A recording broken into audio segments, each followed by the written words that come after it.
We have this wonderful collection of people here to talk about Wicked. Please put your hands together and welcome director Jon M, ladies and gentlemen. Keep it coming for producer Marc Platt, please. Raise the roof and welcome her home, our very own Cynthia Erivo!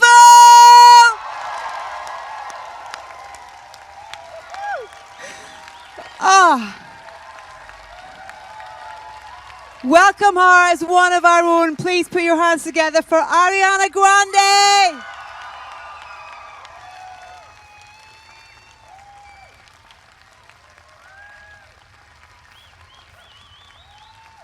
Keep it coming for the wonderful Jonathan Bailey.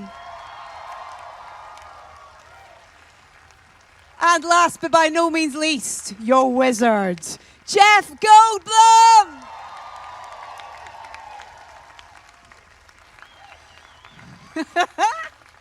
Welcome, one and all. Please make yourself comfortable. Thank you so much. I just want to check in with our audience. Are you all okay, everybody, after that?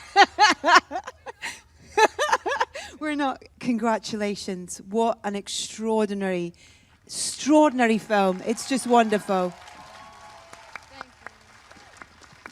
To create that feeling in people from your work, it's just fantastic. Jon, I'm going to start with you, if that's okay, please. Sure. What was day one for you on Wicked? What was day one? Day one was I was in college, and I got an invite from my mother to go watch Wicked, this new Stephen Schwartz musical in San Francisco before it ever made it to Broadway.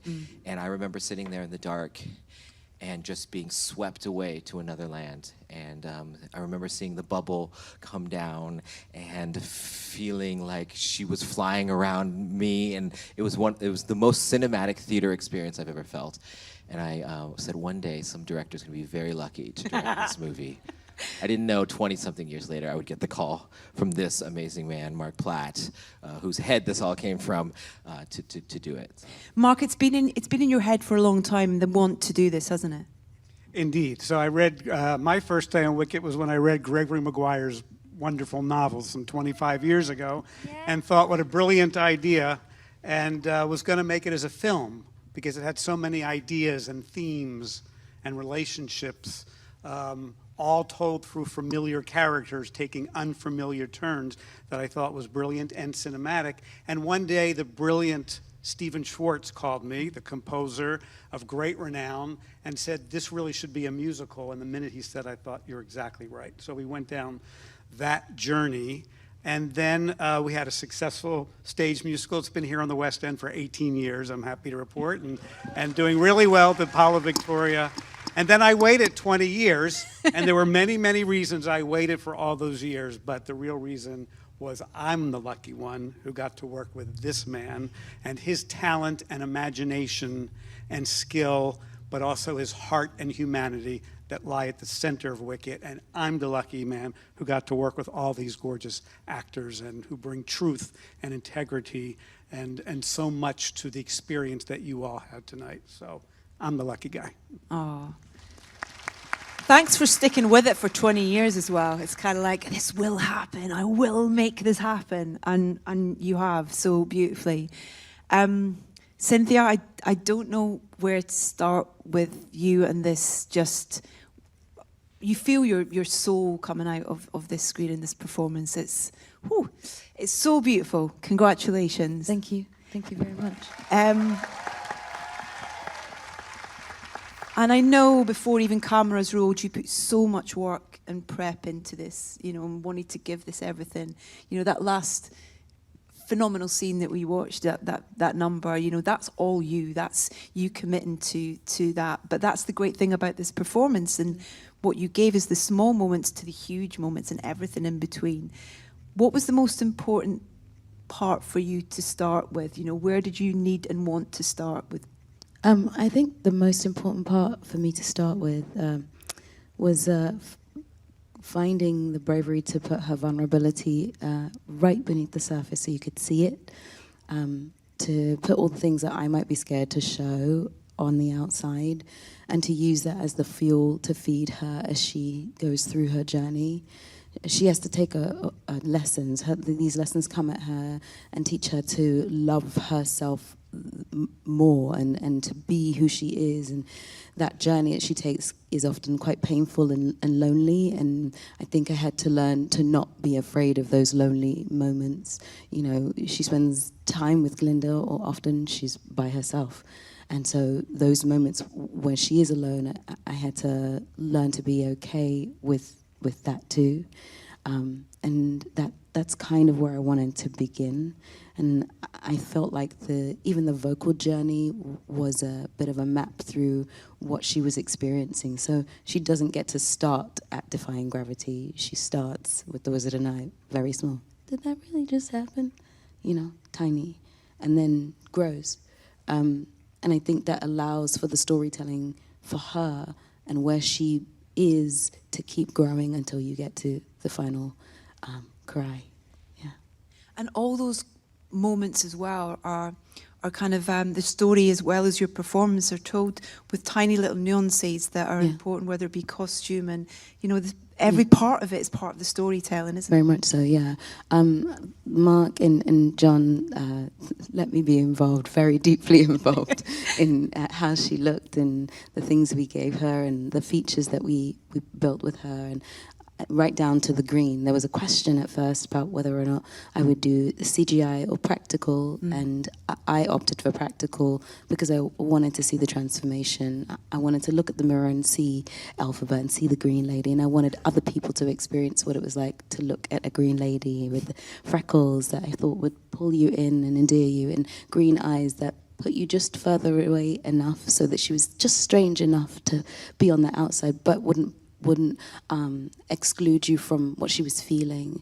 The braids, micro braids that sort of connect me and her together, the nails that connect to me here. And obviously Margaret Hamilton, who also had it. You know, I did all those little pieces of research just so you could like see a fully rounded human being. Yeah. Paul Taswell worked really closely with me to make sure that everything I put on my body meant something. Even the little rings on her fingers, we made sure there was little red stones in there for our mum, you know, so that we were always adding detail and building this person and making her real, you know, so that when we get to something like the Ozdas, we have that hat means something, so that when she takes it off, it becomes something when she puts it back on, because we've imbued it with all that. But we built that hat to make sure that I fell in love with that hat. So that hat was, I took care of it like it was my kid. It was always like, who else is wearing it? I don't know. Who's taking it? You know, to make sure that everything meant something. No detail was frivolous. Everything was connected, and filled. Yeah. Ariana, congratulations. It's a wonderful...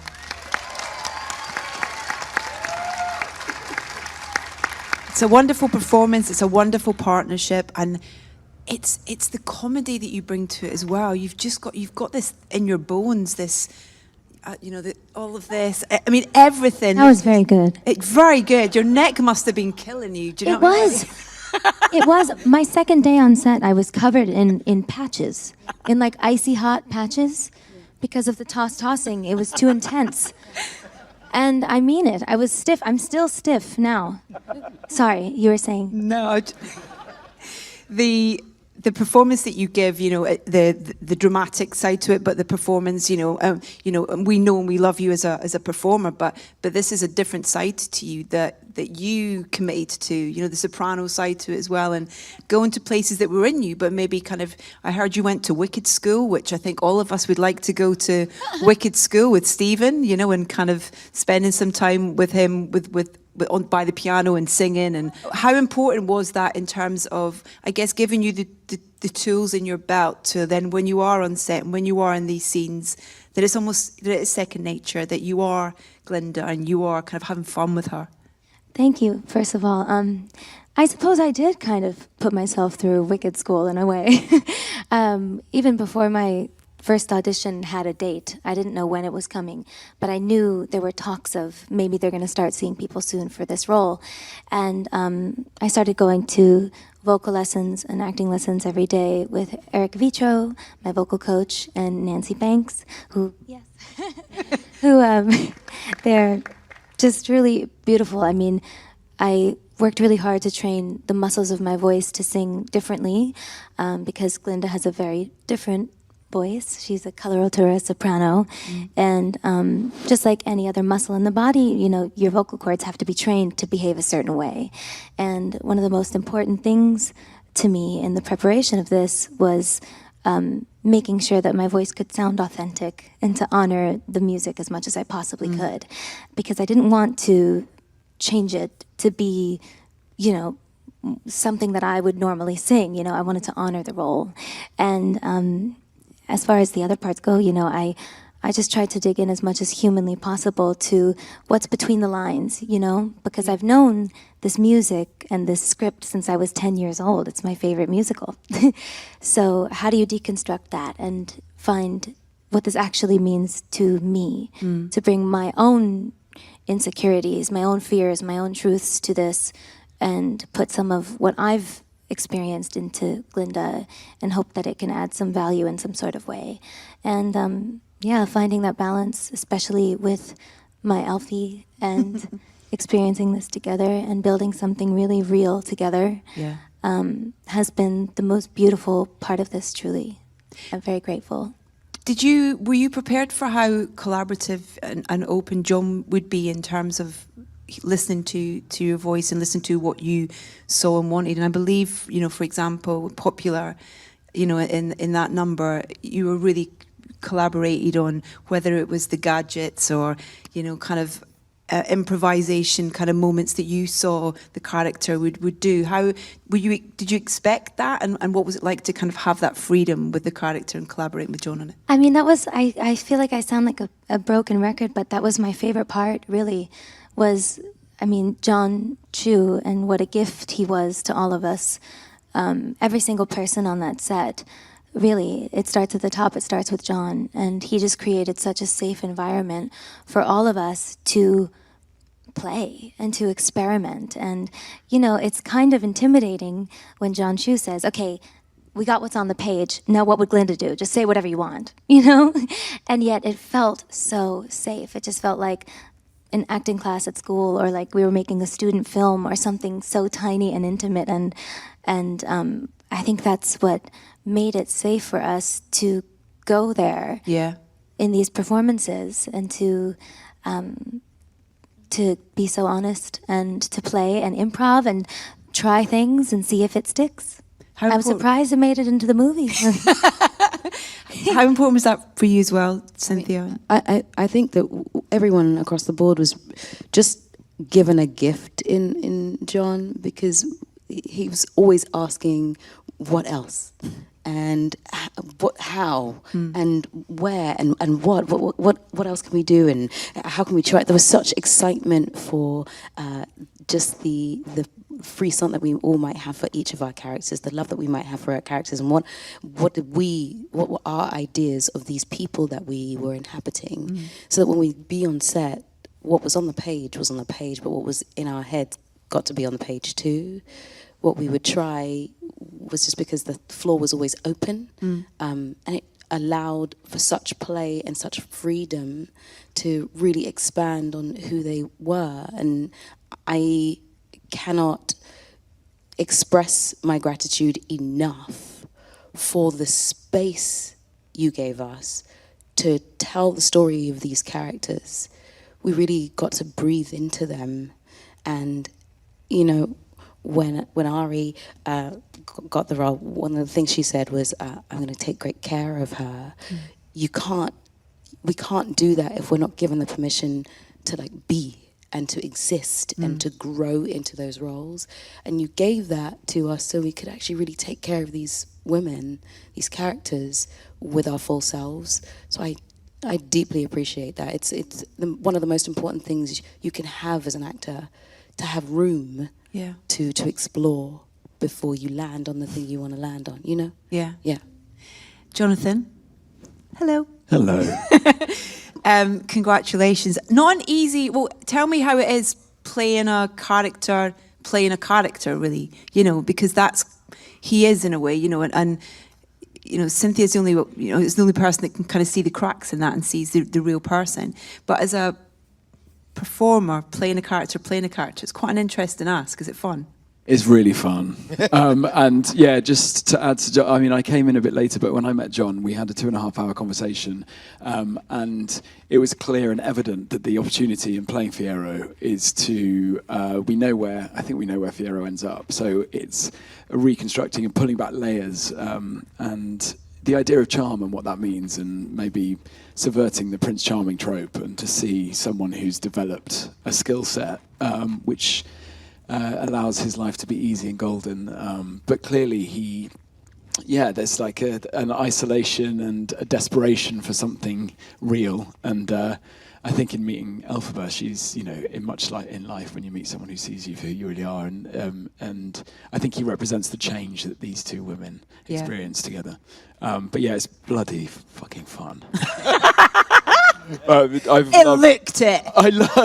loved musical numbers in film, and Gene Kelly, John Travolta and Patrick Swayze, and to be able to give a good go on some books and some tables, but and to know that actually you're teeing up for we've got 2 films, and the way that all the characters have these extraordinary journeys triggered by this sort of amazing performance, but to support the girls, which is essentially what Fiyero is doing, is a great honour of mine. Yeah. I want to talk about a couple of the numbers specifically in a second, but Jeff, I want to talk about your wizard, because you're. Yes. You get a script, okay? We all have an image or an idea of the wizard from our experiences with the film, with the book, with the musical. But for you, what was that journey from the script, getting the part, and then being on set for that first day in terms of who your wizard was? How did you come to decide on who your wizard was going to be? Well, I had the best help in the world. I've got nothing but I'm overwhelmed with gratitude to be given the chance to, be entrusted with this spectacular part that's been done by so many people, by the wonderfully generous and brilliant Marc Platt and John Chu. To be invited into this amazingly brilliant operation in this family. And all the people, Alice Brooks, your cohort, the cinematographer, and Nathan Crowley, the production designer, Paul Tazwell, who did the costumes, Chris Scott, who did the choreography.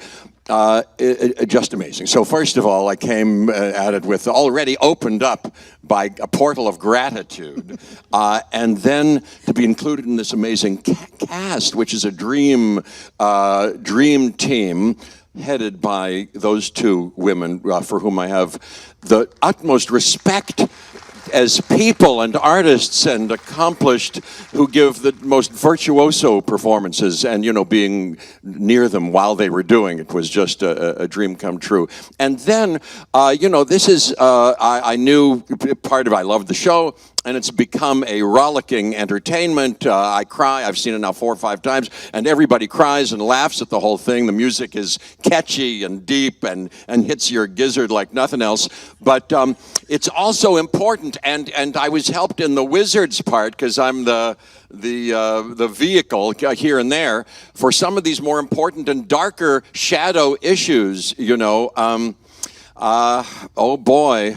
To be a person in leadership with the opportunity of leadership, and to use this ugly device of scapegoating and demonizing another group in order to enhance or seize power is relevant, as we know, throughout our history, our human history. And in this story, I make use of that.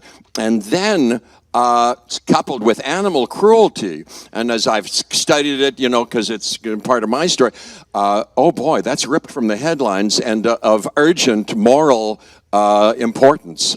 So that all helped me, drove me to do as well as I possibly could.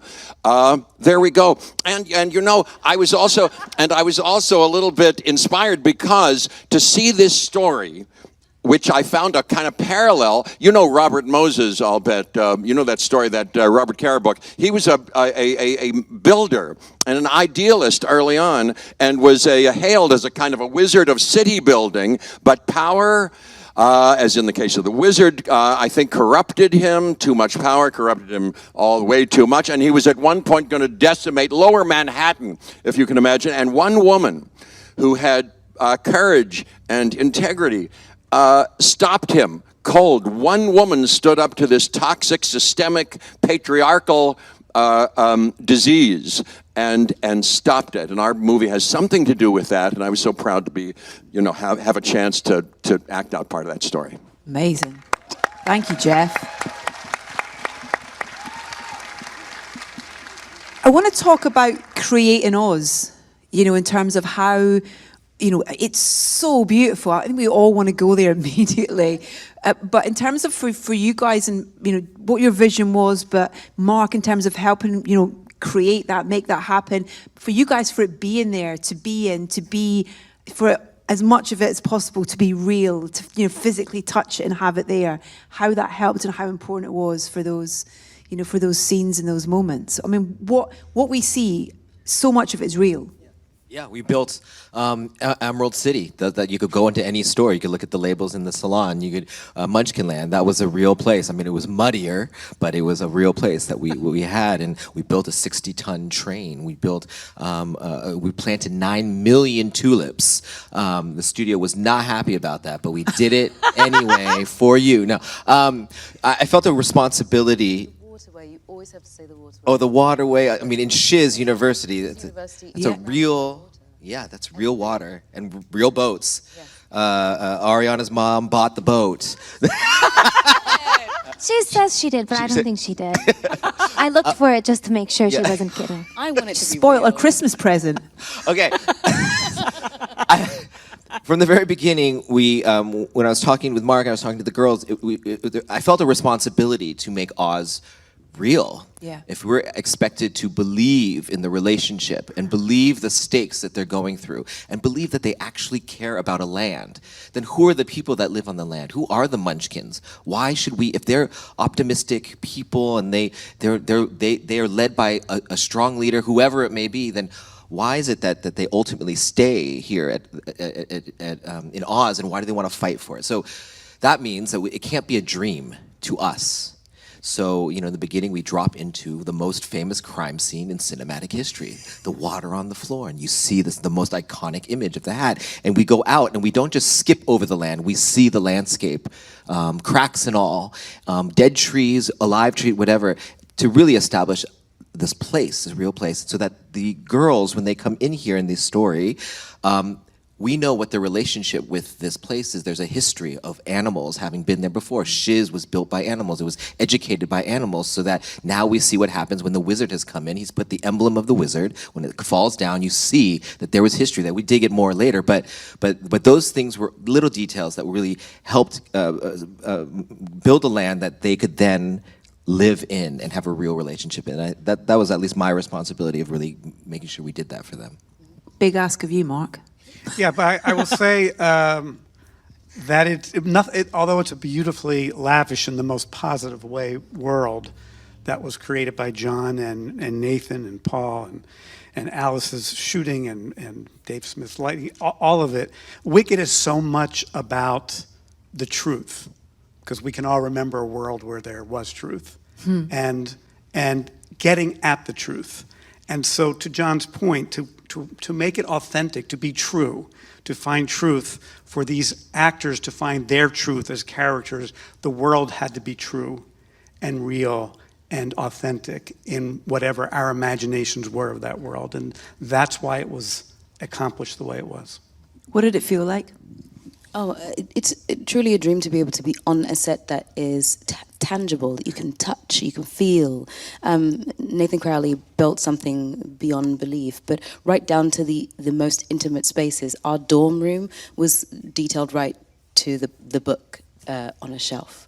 The glasses, the table that we put it on. They took such great care of our artifacts, the things that belonged to these women, so that they were lived in.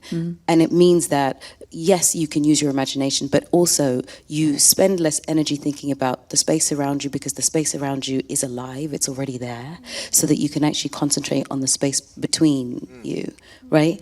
And that is gold, because it means, oh, if I need to reach for something in something, and I can give it to you. When she reaches for my bottle underneath my bed, it's a bottle I picked. Like, I knew that bottle inside out, so it means something immediately. To be able to have tangible, real things around you, a real set, so that you can look and see what's going on. When she looks outside the window and says, look, it's tomorrow, we're looking outside a window and it's tomorrow. I love that line.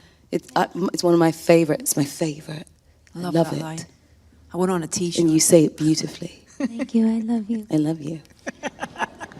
Also, it was a little too real sometimes, I'll be honest. No, because one time I was in Munchkinland and I walked. No, I'm serious. No, she was. It's true. I spent a lot of time there, and It's just off the M1. I was like Yeah. looking for what? Munchkinland, Enchanted Forest, we were all over the place. And I walked into one of the Munchkin huts, and just to see what was going on, we were on like a little break, and there was a Munchkin just napping.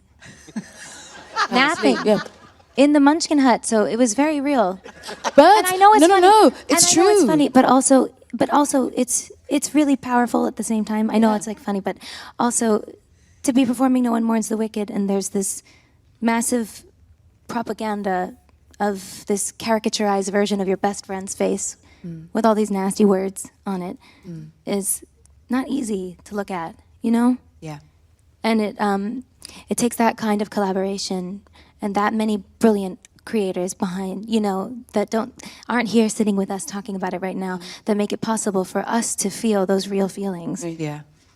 There's a massive effigy of Elphaba that I have to set on fire, and it's impossible to sort of navigate that feeling, Yeah. And I remember on the day you were you were so emotional about it. That's how deeply she was in Glinda, and we kept talking about how much do you want to show? How many? Well, these are the people you're supposed to present to. So I loved that you were in it. So and we far. have to still kind of not let them see all that just yet, Yeah. Yeah. That was really hard. Yeah. Because that's my friend. And your brain doesn't know the difference between what you're performing and seeing, especially at that point in the game. We're so in it. Yeah. And your brain doesn't really exactly know the difference. Yeah. Yeah, it's just that look, that kind of almost like, it's like a really split second just before you sort of put the torch on, and you can really sort of get a flicker of the pain just in that expression. It's wonderful. It's so powerful.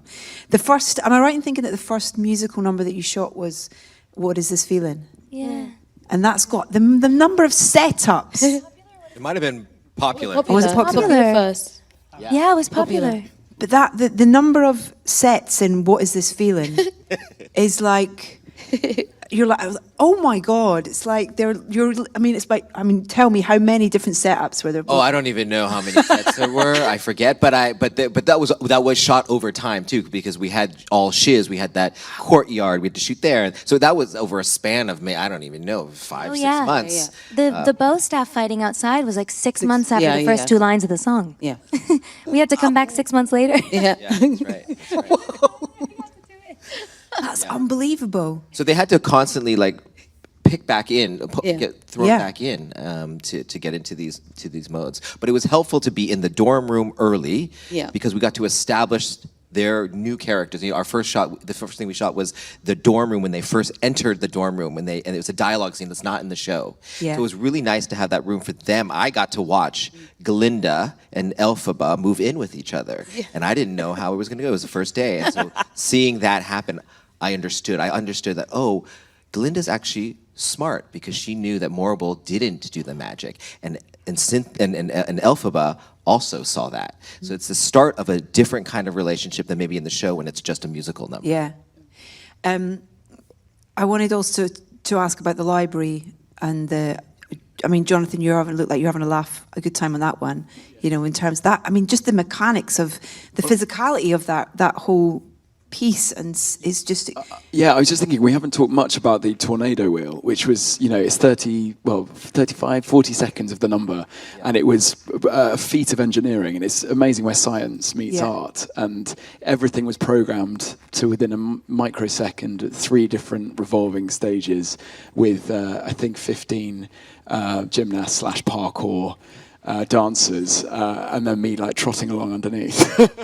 But yeah, it's amazing. Much of the invitation to be in a film like Wicked is the graft and the discipline that's required to learn. But Chris Scott, the choreographer that I know me and Jeff worked a lot with, even though we were like ships in the night, because you would do the morning shift in the rehearsal room and then I'd come in the afternoon. I could just smell the pheromones of Jeff Goldblum, which kept me going.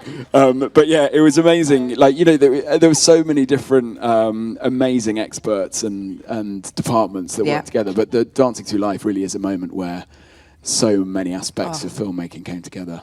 You have to be so brave and willing to be vulnerable. I mean, he was learning these dances, getting in there. I mean, the insurance didn't like us throwing you in there because you could get your head chopped off from the ladder. We were very safe, don't worry. And but yeah, he had to be willing to do that. Yeah. You mentioned trotting, and you had your friend on set with you, which was lovely, Jack. Yeah, my friend Jack. Yeah, he was there. Who was Jack your the horse? Yeah. From Bridgerton. From Bridgerton. Who did Jack's voice in the film? I don't know. Is it you? It wasn't him. No. It was a new person. Okay. I'm not going to tell. His name right now. But, okay. He really is I like it. A amazing. secret. It's such a good voice, isn't it? Yeah. a great voice. It's a great voice. Right The now. horse So and the sorry. Tamarin monkey, for me. The Tamarin monkey and Something Bad. The little tiny guy. Never Yeah. mind. Well, later. We'll come back to that. We have to talk about singing live and just why that was important, and also we feel it. You can. It has the energy. It's the performance. It had to be, didn't it? There was no.